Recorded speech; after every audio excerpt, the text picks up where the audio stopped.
अस्सलामुअलैकुम। तो भाई आज हम पढ़ेंगे फंडामेंटल फ्रीक्वेंसी या इसे आप बुला सकते हो फर्स्ट हार्मोनिक। देखो भाई ये सवाल एग्जामिनर के दिल के बड़ा करीब है, यानी पेपर में आता है, तो आपने इसे बिल्कुल भी नहीं छोड़ना। अच्छा, आपकी बुक में इस टॉपिक को क्या नाम दिया गया है? Mood off vibration in a stretch string. तो इस टॉपिक को मैं कराऊंगा, डेरिवेशन है, इस फॉर्मूले की डेरिवेशन कराऊंगा और फिर उससे ये वाले फॉर्मूले की भी डेरिवेशन कराऊंगा। बहुत आसान चीज़ है, कोई मुश्किल नहीं होगी। फंडामेंटल फ्रीक्वेंसी बहुत इंपॉर्टेंट है और आज इसको जो है वो बहुत डिटेल में समझेंगे। अच्छा, एक और बात बता दूं कि सेल्फ असेसमेंट के क्वेश्चन है वो भी मैं इंशाल्लाह वीडियो के आखिर में डाल दूंगा। चलो अब स्टार्ट करते हैं। देखो भाई, आपके पास फंडामेंटल फ्रीक्वेंसी कब देखने के लिए मिलेगी? जब आपके पास स्टेशनरी वेव आएगी या स्टैंडिंग वेव आएगी। कब देखने के लिए मिलेगी? जब आपके पास स्टेशनरी वेव आ रही होगी या स्टैंडिंग वेव आ रही होगी। अच्छा, स्टेशनरी वेव और स्टैंडिंग वेव कब आती है ये देखो। जब आपके पास एक स्ट्रिंग होता है, स्ट्रिंग यानी कोई भी खींचने वाली रस्सी या कोई भी आपके पास धागा वगैरह, तो जब आप उसको दोनों एंड से फिक्स कर देते हो, यानी आपने दीवार के एक कोने से बांध दिया और दीवार के दूसरे कोने से बांध दिया। अब जब आप इसको बीच में से खींचोगे, बीच में से खींचकर छोड़ोगे, तो आप देखोगे दो ट्रांसफर वेव पैदा हो रही होंगी। एक ट्रांसफर वेव ये वाली होगी, एक ट्रांसफर वेव ये वाली होगी। कितनी? दो वेव्स की बात करी है मैंने। अच्छा, ये बात तो हमें पता थी, अब इसको आगे लेके चलते हैं। स्टार्टिंग का कॉन्सेप्ट अगर आपको समझ में आ गया ना, पूरी बात समझ आ जाएगी। अच्छा, अब देखो, जब ये एक लूप पैदा हो रहा है, अब एक लूप क्यों पैदा हुआ आप अपने घर पे भी ये करके देख सकते हो। एक लूप पैदा होने की वजह यह है कि आपने स्ट्रिंग के सेंटर से इसे खींचा, तो इस वजह से एक लूप पैदा हुआ। लूप ज़्यादा भी हो सकते थे। अब ज़्यादा कैसे होंगे? अगर आप सेंटर के बजाय यहाँ से करते तो दो लूप पैदा होते। अगर आप स्ट्रिंग के क्वार्टर से, यानी जहाँ पर स्ट्रिंग की लेंथ 1/4 है, उधर से करते तो आपके पास दो स्ट्रिंग पैदा, मतलब दो जो है वो आपके पास लूप पैदा हो रहे होते हैं। तो ये बात समझ में आई यहाँ पर ऐसा क्यों हो रहा है। अच्छा, अब एक लूप पैदा होने की वजह मैंने बता दी। अब एक लूप तो आपके पास पैदा हो गया, इस ही लूप की फ्रीक्वेंसी फंडामेंटल फ्रीक्वेंसी है। The frequency of first loop is called fundamental frequency. यहाँ पे लिख लो, यहीं पे लिख देते हैं क्योंकि बड़ी इंपॉर्टेंट चीज़ है। इसको मेरे साथ लिखते जाओ, एज इट इज पेपर में करोगे इंशाल्लाह पूरे नंबर आएंगे। The frequency of first loop is called fund, ठीक है, ये स्पेलिंग लिखी हुई इसकी, तो फंडामेंटल फ्रीक्वेंसी। अच्छा, इसी फंडामेंटल फ्रीक्वेंसी को आप एक और नाम भी दे सकते हो, फर्स्ट हार्मोनिक। ठीक है, अगर आपसे पेपर में कह दिया जाए कि फर्स्ट हार्मोनिक की डेरिवेशन करके दिखाएं, तो आपने घबराना नहीं है, आपने क्या करना है, फंडामेंटल फ्रीक्वेंसी ही निकालनी है, फर्स्ट हार्मोनिक। ठीक है, अच्छा देखो, फर्स्ट हार्मोनिक की फ्रीक्वेंसी ये रही आपके पास, ठीक है, ये फ्रीक्वेंसी है। अब इसको ड्राइव कैसे करते हैं ज़रा ये बताता हूँ।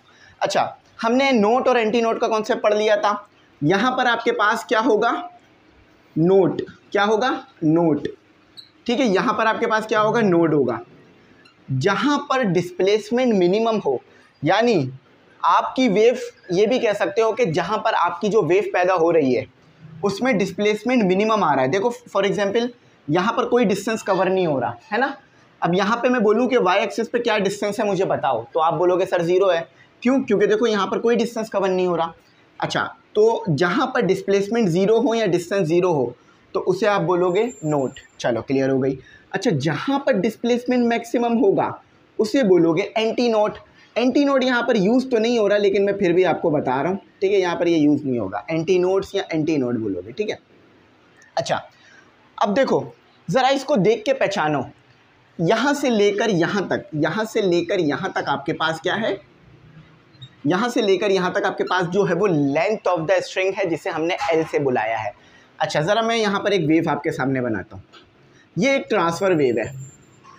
आपको पता है transfer wave, starting point of wave, ending point of wave, ये किसके बराबर होता है? वेव लेंथ के बराबर होता है। इस कॉन्सेप्ट को क्लियर करो, ये वेव लेंथ के बराबर होता है। ये बात बिल्कुल ठीक है ना। चलो, इतना कितने के बराबर होगा? इतना। आपके पास इतना प्रोड्यूस हुआ है, देखो यहाँ पर इतना ही प्रोड्यूस हुआ है ना, सिर्फ एक एंड प्रोड्यूस हुआ है आपके पास। देखो ये वाली चीज़ सिर्फ प्रोड्यूस हुई है, ऊपर वाली चीज़, ये वाली चीज़ आपके पास प्रोड्यूस हुई है। तो ये कितना होगा वेवलेंथ का? बिल्कुल सही, ये वेवलेंथ का हाफ होगा। ये कितना होगा? वेवलेंथ का हाफ होगा। यानी अगर यहाँ से लेकर यहाँ तक का डिस्टेंस मैं ले लूँ तो ये क्या बनेगा आपके पास?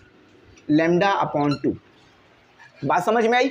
बस यही चीज़ मुझे यहाँ पर आपको समझानी थी। अगर ये चीज़ आपकी क्लियर हो गई है फिर आपको कोई मुश्किल नहीं होगी, ठीक है। अच्छा, तो यानी आपके पास इतनी वेव पैदा हुई है, तो यहाँ से लेकर यहाँ तक जो वेवलेंथ आएगी वो कितनी आएगी? λ/2। सही है। अगर एक और एंड भी होता, फॉर एग्जांपल ये यूं आता और यहाँ से यूं जाता, यानी ये वाला हिस्सा भी आता, तो ये लैम्डा होता। लेकिन अभी ऐसा है नहीं, तो इसीलिए इसे λ/2 बोलेंगे। आधी वेवलेंथ हुई है। और याद रखना, फंडामेंटल फ्रीक्वेंसी लोएस्ट फॉर्म होती है फ्रीक्वेंसी की, मतलब इससे छोटे पे आप फ्रीक्वेंसी को नहीं देख सकते। अच्छा, अब यहाँ पर हम यूज़ करेंगे according to condition, according to condition. अच्छा, अब कंडीशन क्या कह रही है कि आपके पास जो लेंथ है वो किसके बराबर आ रही है? λ/2 के। देख लो, यहाँ से लेकर यहाँ तक L है और यहाँ से लेकर यहाँ तक λ/2, यानी दोनों बराबर हैं। जितनी लेंथ है स्ट्रिंग की उतनी ही हाफ आपके पास वेवलेंथ आई है। इस तरह लिख दो। अच्छा, मज़ीद अच्छा कर लेते हैं, 2L = λ लिख लेते हैं, ठीक है। अच्छा, अब देखो फ्रीक्वेंसी पे काम कर रहे थे, फ्रीक्वेंसी तो आई नहीं है। ज़रा मुझे फ्रीक्वेंसी का फॉर्मूला बताओ। फ्रीक्वेंसी फॉर्मूला आप लोगों ने बहुत अच्छी तरीके से पढ़ा है, याद करो। फ्रीक्वेंसी का हमने क्या फार्मूला पढ़ा था? ज़रा सोचो, वीडियो के यहाँ रोको, आपको याद आ जाएगा। आई होप आपको याद आ गया हो। देखो, V = f λ पढ़ा था या नहीं पढ़ा था? पढ़ा था ना, तो ये यूज़ होगा यहाँ पर। V क्या है? V आपके पास वेलोसिटी ऑफ वेव है, यानी इस स्ट्रिंग में आपके पास एक वेव पैदा हो रही है ना, तो वो वेव मूव करेगी, तो जब वो मूव कर रही होगी इसकी वेलोसिटी होगी, तो इस V से आप वेलोसिटी निकाल सकते हो, वेलोसिटी ऑफ वेव। अच्छा, ये क्या है? फ्रीक्वेंसी जो हम निकालना है, और ये लैम्डा आपके पास यहाँ से आएगा, ठीक है। तो फॉर्मूला आपके पास कुछ ऐसा बनेगा, F = V/λ। क्लियर है? चलो, बात क्लियर है। अब देखो, लैम्डा तो हमारे पास यहाँ पर है, इसे इक्वेशन नंबर 1 बोल देते हैं। देखो, लैम्डा तो हम यहाँ से यहाँ ला के पुट कर देंगे डायरेक्ट, कोई मसला नहीं है। V के ऊपर बात कर लेते हैं। तो वेलोसिटी ऑफ स्टैंडिंग वेव या स्टेशनरी वेव, स्टेशनरी वेव। अच्छा, ये फॉर्मूला याद रखना, स्टेशनरी वेव की वेलोसिटी का फॉर्मूला होता है V = होल रेडिकल T/μ।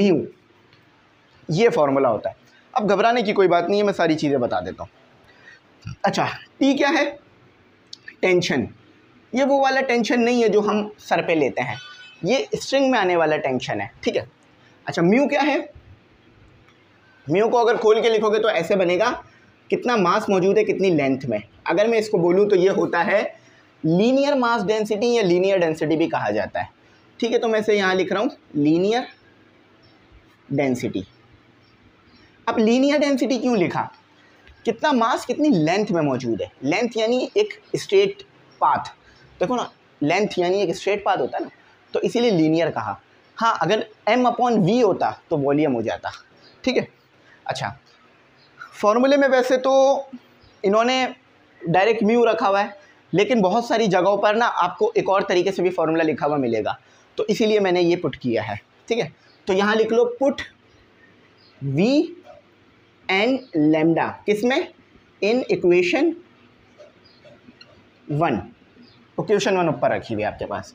तो F = अच्छा, फ्रीक्वेंसी का F स्मॉल बनाया करो, F = 1 लिख लो। 1 क्यों? क्योंकि ये फंडामेंटल है। फंडामेंटल फ्रीक्वेंसी या फंडामेंटल मोड ऑफ वाइब्रेशन या फर्स्ट हार्मोनिक, तो फर्स्ट की वजह से यहाँ 1 लिखा है मैंने, ठीक है। चाहो तो यहाँ भी लिख सकते हो, यहाँ भी लिख सकते हो, यहाँ भी लिख सकते हो, चाहो तो कर सकते हो, मैं मना नहीं करूँगा, ठीक है। चलो कर लेते हैं, यहाँ पे 1 लिख लेते हैं ताकि हमारे लिए आसान हो जाए। 1 1 1 1, V को 1 लिखने की ज़रूरत नहीं है, 1 1, ठीक है। चलो 1 आ गया। आगे इसलिए लिखवाया मैंने लाके ताकि आपकी बात क्लियर हो जाए। अच्छा, अब ज़रा देखो, V क्या है? बहुत सिंपल है, हमारे पास ऊपर ही आ गया V आ गया हमारे पास, V आ गया हमारे पास यहाँ पर टी अपॉन म्यू, सही है, ये वी आ गया। अच्छा, अब लेमडा क्या आया है, लेमडा आया है हमारे पास 2L। अच्छा, अब इसके नीचे 1 है, तो इसको रेसिप्रोकल कर दो, रेसिप्रोकल कर दो। तो रेसिप्रोकल करने से क्या आपके पास फॉर्म आएगी, रेसिप्रोकल होने से 1/2L बाहर आ जाएगा और whole radical T upon mu. ये लो, यही चीज़ ड्राइव करनी थी, ये लो आपकी डिज़ायरेबल चीज़ मैंने ड्राइव कर दी। ठीक है, तो ये हमारे पास थी फंडामेंटल फ्रीक्वेंसी। आई होप आपको मेरी बात बहुत अच्छी समझ में आई होगी। अब देखो, अगर आप मुख्तलिफ़ जगहों से पढ़ोगे या यूट्यूब या गूगल से पढ़ोगे तो उसमें एक छोटी सी चेंज मिलेगी, वो मैं आपको बताता हूँ। वैसे तो ये भी ठीक है, मसला नहीं है, न्यूमेरिकल में ये इस्तेमाल होता है अक्सर ना। न्यूमेरिकल में वो ये म्यू नहीं देते हैं, यानी लीनियर मास डेंसिटी नहीं देते हैं या लीनियर डेंसिटी नहीं देते हैं। इसकी जगह वो मास और लेंथ दे देते हैं और कहते हैं कि फर्स्ट हार्मोनिक या फंडामेंटल फ्रीक्वेंसी निकालो। तो आपने क्या करना है, म्यू की जगह पर m/L पुट कर देना है। यहाँ कर लेते हैं, ठीक है, उसको वहीं लिख रहे थे तो यहाँ कर लेते हैं। तो 1/2L।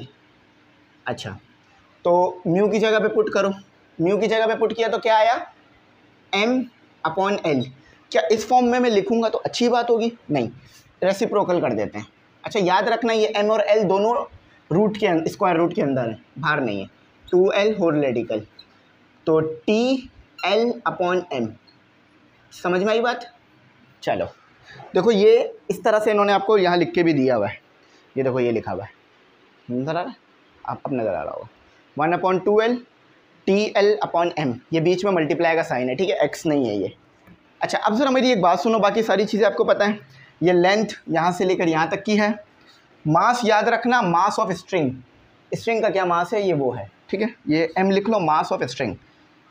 लिख नहीं रहा हूँ मैं अलग से, लेकिन आप लिख लेना अपने पास। बाकी तो सारी चीज़ें, टेंशन आपको पता है, टेंशन एक फोर्स है। बाकी ये 2L आ गया, ठीक है।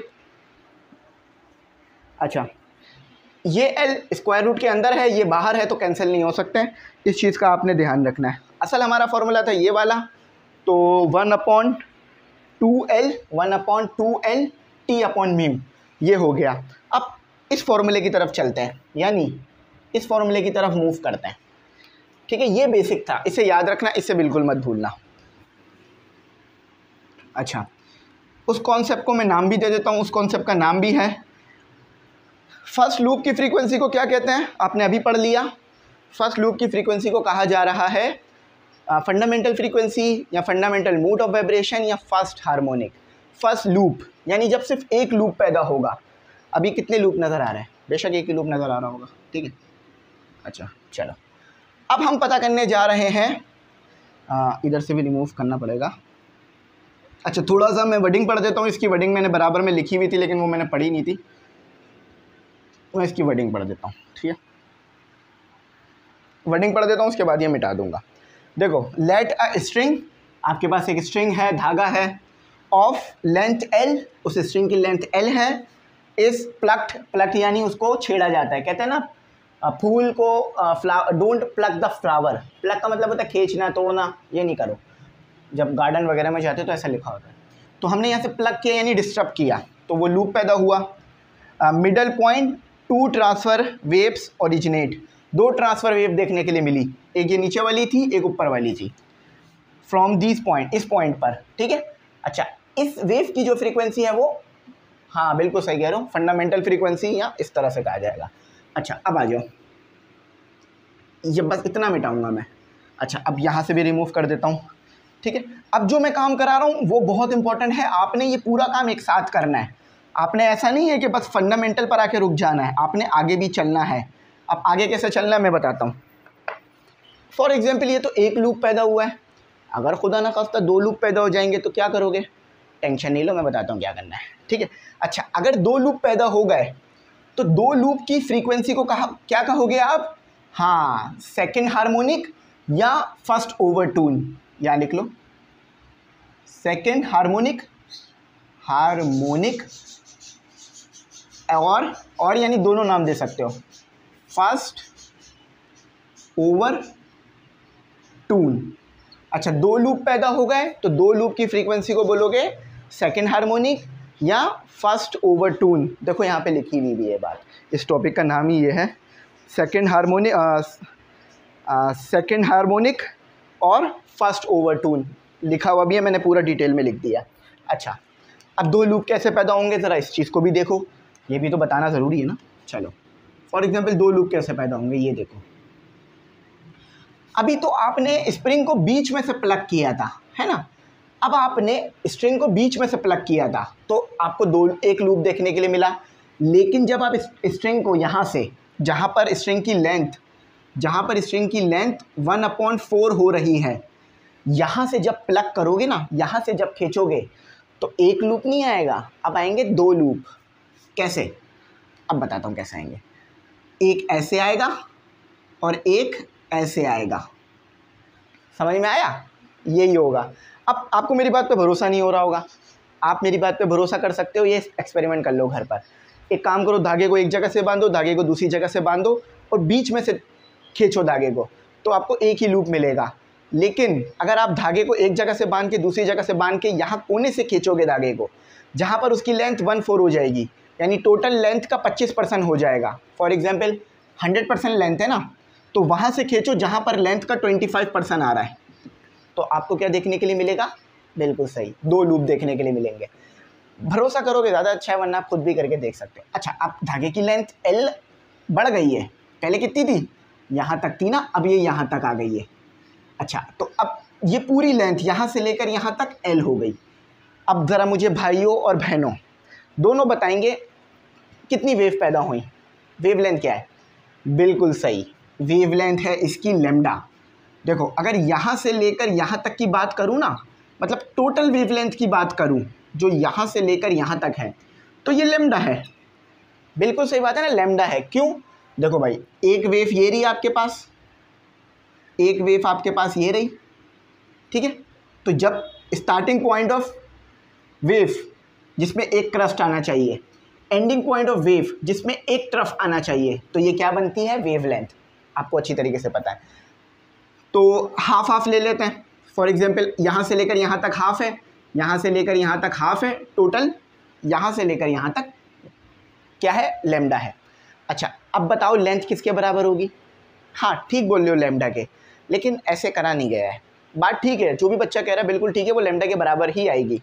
देखो वेवलेंथ यहाँ से लेकर यहाँ तक है और यहीं से लेकर यहीं तक तो लेंथ भी है, बिल्कुल सही बात है, लेंथ के बराबर है। लेकिन मेरे भाइयों मेरी बहनों, इन्होंने क्या किया है कि लेंथ को बराबर लिया है λ/2 + λ/2। सर ये तो एलसीएम लेने के बाद दोबारा लैम्डा आ जाएगा। बिल्कुल ठीक है, यहाँ से आप देख भी सकते हो लैम्डा ही आना चाहिए। देखा कैसे मज़े की बात है। चलो एलसीएम लो ज़रा, तो 2 λ/2, तो 2 से 2 कैंसिल, L आ गया आपके पास, सही है। अच्छा अब देखो हम किसके ऊपर काम कर रहे हैं। अच्छा यहाँ पे करता हूँ मैं काम, वहाँ नहीं कर रहा हूँ, ठीक है, यहाँ पे कर रहा हूँ। According to given condition, according to given condition. अच्छा क्या कंडीशन है, L = 2 λ/2, बल्कि ऐसे लिख लेगा ना, पूरा लिखते हैं λ/2/λ/2। तो एलसीएम लेने के बाद 2 लैम्डा और 2 से 2 कैंसिल, L = जस्ट लैम्डा। ज़रा मुझे बताओ, हम दूसरी वेवलेंथ के ऊपर बात कर रहे हैं, पहली की बात नहीं कर रहे हैं। देखो यहाँ सेकंड का वर्ड इस्तेमाल किया गया है, सेकंड का वर्ड इन्होंने लिखा है ना, तो अब हम इसे क्या कहेंगे, ये 1 2 कह लो, इसे 2 लैम्डा कह लो, ठीक है, 2 लैम्डा। क्यों, क्योंकि देखो इसमें अलग वेवलेंथ की बात हो रही है ना, इसीलिए। अच्छा यहाँ से मिटा देते हैं, डस्टर का इस्तेमाल करते हैं। चलो अब आगे आओ ज़रा, फ्रीक्वेंसी का फॉर्मूला अगेन मुझे बताओ। तो फ्रीक्वेंसी का फॉर्मूला क्या था, फ्रीक्वेंसी फॉर्मूला हमारे पास था लैम्डा। फ्रीक्वेंसी फॉर्मूला था हमारे पास क्या, फ्रीक्वेंसी फॉर्मूला था हमारे पास V = f लैम्डा। अच्छा यही फॉर्मूला था ना, f लैम्डा। लेकिन हम किस चीज़ की बात कर रहे हैं, हम बात कर रहे हैं 2 की। तो ये 2 f2 के लिए सेट करा दो, तो V/λ2, ठीक है। अच्छा एक चीज़ और दिमाग में रखना, मेरे से एक गलती हो रही है कि मैंने यहाँ से 2 और 2 कैंसिल कर दिया है। ये 2 और 2 कैंसिल नहीं होगा। अगर ये कैंसिल करोगे ना तो जो फॉर्म हमें बनानी थी, ये वाली फॉर्म ये वाली फॉर्म नहीं बनेगी, ठीक है। तो हमें 2 और 2 बिल्कुल सही है, हमने गलत काम नहीं किया है, कैंसिल कर सकते हैं, लेकिन हमने करना नहीं है, ठीक है, हमने करना नहीं है। जब भी हमने वेवलेंथ को आधा आधा करके लिया था। अक्सर ये बच्चे कर जाते हैं। अच्छा हुआ मैंने भी ये गलती करी ताकि मैं आपको बता पाया, ठीक है। अब आप बोलोगे सर ये क्या बात हो गई, आप गलती कर रहे हैं और बोल रहे हैं करना मत। आपने नहीं करना, ठीक है। अब लैम्डा के लिए सेट करा दो, तो λ2 = 2L अपॉन, इसको सेट करा दो ज़रा, ठीक है, इसको हम सेट करा देते हैं। अच्छा, इसको हम सेट करा देते तो क्या हो जाएगा, 2 इधर चला जाएगा, 2 नीचे आ जाएगा। जस्ट मैंने कुछ नहीं किया, मैंने जो है वो सेट कराया है, ठीक है। मैंने क्या किया, 2L इधर ले गया, 2 नीचे ला के डिवाइड करा दिया, ठीक है। अच्छा, अब v हमें पता है, हमने पीछे पढ़ा था भाई, अभी भी स्टेशनरी वेव ही है ना, तो T/μ ही आएगा। अच्छा, और लेंथ क्या आएगी आपके पास, लेंथ नहीं, वेवलेंथ क्या आएगी आपके पास, वेवलेंथ ऊपर आ चुकी है, तो उन दोनों को इधर पुट कर देते हैं। इक्वेशन नंबर 1 के लो, put λ2 and v in equation, कौन सी इक्वेशन में, 1 में, ठीक है। अच्छा, तो अब आपके पास क्या आएगा, v क्या आ गया, होल रेडिकल T/μ, है ना, और λ2 क्या आ गया, 2L/2। अच्छा, जस्ट रेसिप्रोकल कर दो, तो F2 = F2। अच्छा, याद रखना F1 हमारे पास पीछे आ चुका है, हम निकाल चुके हैं, 1/2L होल रेडिकल T/μ। अच्छा, ये जस्ट मैं आपको रिमाइंडर देने के लिए कि हमने ये निकाल लिया है, क्योंकि आगे इससे मुझे बताना है ना, इसीलिए लिख रहा हूँ। अच्छा, अब इसको रेसिप्रोकल करते हैं, 2 ऊपर आ जाएगा रेसिप्रोकल होने से, और 2L नीचे आ जाएगा, और ये बन गया आपके पास T/μ, ठीक है। 2 को बाहर निकाल लो, 2L, जस्ट 2 को बाहर निकाला है, T/μ, सही है। ज़रा एक बात मुझे बताओ, ये किस चीज़ के बराबर है, देखो ज़रा, देखो कहाँ पे लिखा हुआ है, ये ढूंढो, खुद ही ढूंढो। हाँ बिल्कुल सही सर, ये तो F1 के बराबर है, बहुत अच्छे, 2F1, ठीक है। इस तरह भी लिख सकते हो, ऐसे लिखना ज़्यादा ज़रूरी है, क्योंकि हमें इसकी तरफ जाना है। अब मैंने कहा था ना 2 क्यों नहीं कैंसिल करना, इस वजह से कैंसिल नहीं करना था 2। अगर 2 कैंसिल कर दोगे तो फिर वो चीज़ नहीं बनेगी जो हमें बनानी थी। चलो, अब अगली पे बात करते हैं। अब हम बात करते हैं थर्ड हार्मोनिक पे बात करते हैं, ठीक है। यहाँ पे लिख लो, थर्ड हार्मोनिक और सेकंड ओवरटोन, ये मैंने लिखा है OVRTONE, ठीक है, ओवरटोन। अच्छा देखो, सेकंड हार्मोनिक फर्स्ट ओवरटोन था, और थर्ड हार्मोनिक है, तो कौन सा ओवरटोन होगा, सेकंड ओवरटोन होगा। पहले वाले में कोई ओवरटोन नहीं था, दूसरे वाले में सेकंड है, दूसरे वाले में फर्स्ट ओवरटोन है, तीसरे वाले में सेकंड ओवरटोन है, ये याद रखना। अच्छा, अब हो क्या रहा है, ये देखो, आपने तीनों डायग्राम ड्रॉ करनी है, एक एक करके ड्रॉ करते जानी है, जैसे मैं करता जा रहा हूँ, ठीक है। अच्छा, अब क्या हो रहा है, अब आपके पास एक लूप और पैदा हो रहा है, पहले 2 लूप थे, अब तीसरा लूप भी आ गया, अब आपके पास एक और लूप आ गया, तीसरा लूप भी आ गया, ये एक लूप, ये दूसरा लूप, मतलब कितने लूप हो गए, 3। काम कहाँ से शुरू किया था, 2 से। अच्छा, एक और चीज़ मैं आपको यहाँ पे बता दूँ, सक्सेसिव का मतलब बता देता हूँ, SUCCESSI, सक्सेसिव, इसका मतलब ज़रा देख लो, अक्सर ये बच्चों को समझ नहीं आता, सक्सेसिव, ठीक है। इसको देख लो ज़रा, इसको भी समझ लो ताकि आपको बात आगे अच्छी समझ में आ जाए। अच्छा, एक्सपेलिंग में मिस्टेक हो जाती है, चलो। अच्छा, सक्सेसिव का मतलब होता है एक के बाद दूसरा। फॉर एग्जांपल ये वाला अगर नोट आया है तो इसके बाद ये दूसरा नोट सक्सेसिव कहलाएगा। सक्सेसिव यानी एक के बाद जस्ट दूसरा। अच्छा, इसके बाद सक्सेसिव नोट कौन सा होगा, बिल्कुल सही, ये वाला, इसके बाद ये वाला। आप डायरेक्ट यहाँ से लेकर यहाँ नहीं देख सकते, ये नहीं कह सकते कि फर्स्ट नोट और सेकंड नोट, नहीं, first note, second note, third note, fourth note. चलो अच्छा, अब ज़रा देखो अब ये कैसे हुआ होगा। मतलब स्ट्रिंग को ऐसे प्लग किया गया होगा कि उसमें 2 के बजाय 3 नोड आ रहे होंगे। उसको करने के लिए आपने यहीं से डिस्प्लेस किया होगा दोबारा, मतलब यहीं से खींच के छोड़ा होगा। तो इस तरह से 3 लूप आए आपके पास, 2 नहीं 3 आ गए। अब वेव लेंथ क्या है, अब आपके पास लेंथ L नहीं रही, मतलब यहाँ तक नहीं रही, अब स्ट्रिंग आपकी मज़ीद बड़ी हो गई है। अब आपके पास लेंथ ये आई है, यानी यहाँ से लेकर यहाँ तक आपके पास क्या आ गई है, लेंथ आ गई है। ठीक है, अच्छा यहाँ से लेकर यहाँ तक लेंथ हो गई। एक लूप कितने वेव लेंथ पे बन रहा है, λ/2। ये वाला लूप भी देखो λ/2 पे बना, तो अगला लूप कितनी वेव लेंथ पे बना होगा, बिल्कुल सही λ/2। देखो ना भाई, हर लूप कितनी वेव लेंथ पे आ रहा है, λ/2। अब पता कैसे चल रहा है, क्योंकि देखो आधी वेव है, आधी वेव पैदा हो रही है, यानी वेव लेंथ का हाफ।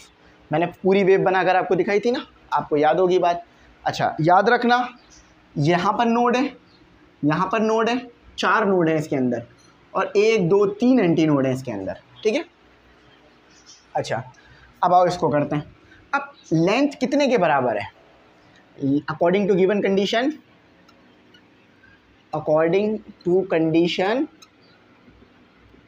कंडीशन के मुताबिक अब आपके पास लेंथ बराबर है λ/2